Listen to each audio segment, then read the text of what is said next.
tout le corps qui imite le mouvement, c'est simplement se déplacer dans l'espace. Un tour, une petite marche. Avec l'autre main. C'est le corps qui imite le mouvement.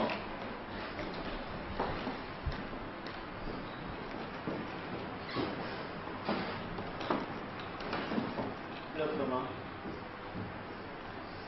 Pour le moment, je ne pense pas trop à guider à Pascal ni l'amener à un mouvement. Simplement, un petit peu comme l'exercice qu'on a fait la semaine dernière, je ne me préoccupe pas d'elle, c'est elle plutôt que de venir se placer en face de moi. Regarde. Seulement, je ne la surprends, je ne fais pas un mouvement de pouce. Dans les clichés aussi, c'est l'homme qui guide et c'est la femme qui suit.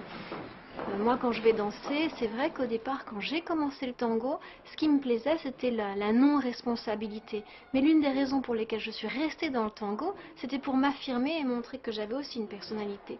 Je n'étais pas juste là pour suivre l'homme dans sa danse. J'étais là pour montrer que j'avais des choses à dire. Normalement, c'est un dialogue. Si je ne peux pas parler, s'il ne me laisse pas m'exprimer, je ne suis pas heureuse dans la danse.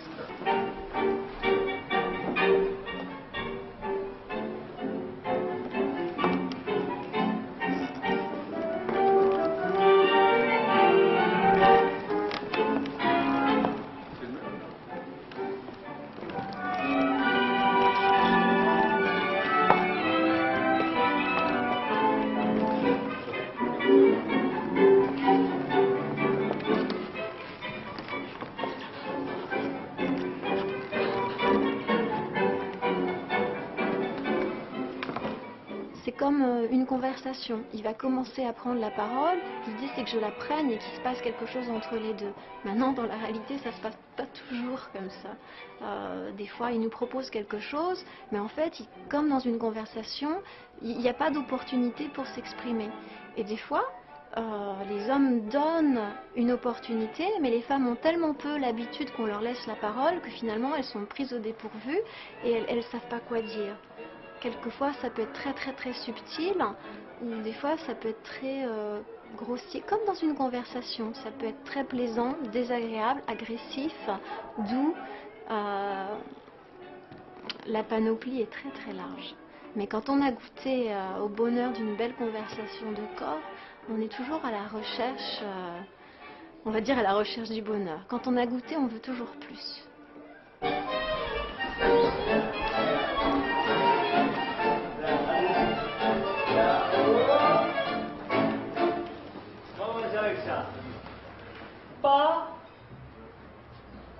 Pas, ça veut dire on attaque directement à le croisé, le premier pas. Pas côté, croisé, décroisement, accompagne, je vois un peu.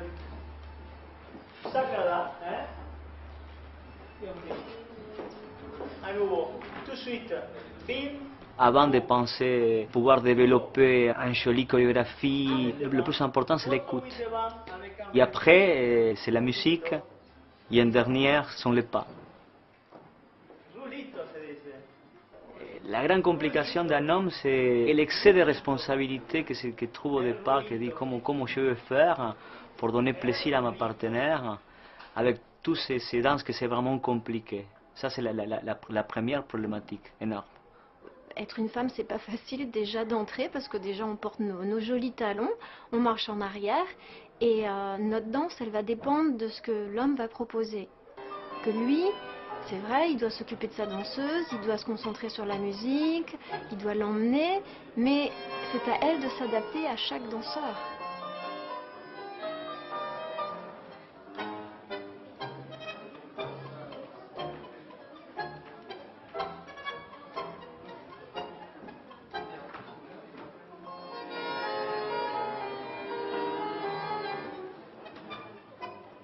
En Argentine, on a l'habitude de se toucher. Les origines italiennes font que les hommes, les femmes, entre eux, se touchent tout le temps. Ici, dans nos cours à Paris, on est obligé d'enseigner le toucher très progressivement. Et même au bout de 3 mois, des fois, les personnes commencent à dire « Ah, mais c'est pas trop proche !» Mais non. Le grand problème d'ici de Paris, il y a comme en question à niveau corporel, les personnes sont loin, ne se touchent pas, elles sont là.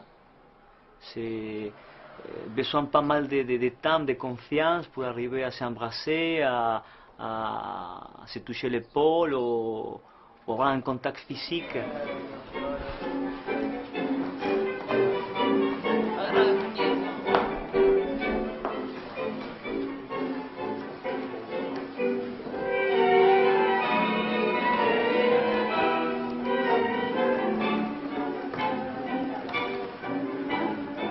Dans le tango, on trouve tout. La joie, la tristesse, l'amour, la haine, tous les états d'esprit, tu les trouves dans le tango. Mais aussi, aujourd'hui, je pense que le succès du tango, c'est ça, c'est qu'on a la société actuelle, depuis, je ne sais pas, depuis les années 60, pendant les années 60 et 80, la danse de couple s'avait détruit, n'existait plus. Et depuis les années 80, la danse de couple, pour une question des besoins de l'être humain, de s'approcher, de retourner à les rituels qui étaient perdus, trouve dans le tango tout ça.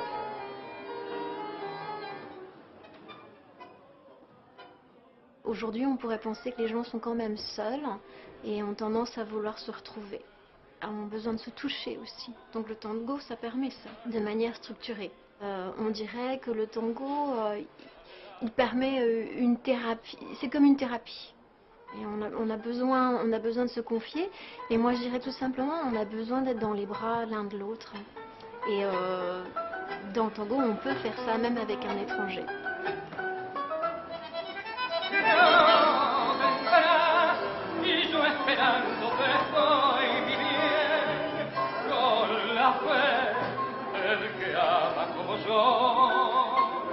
Y añora de ti caricias de ayer.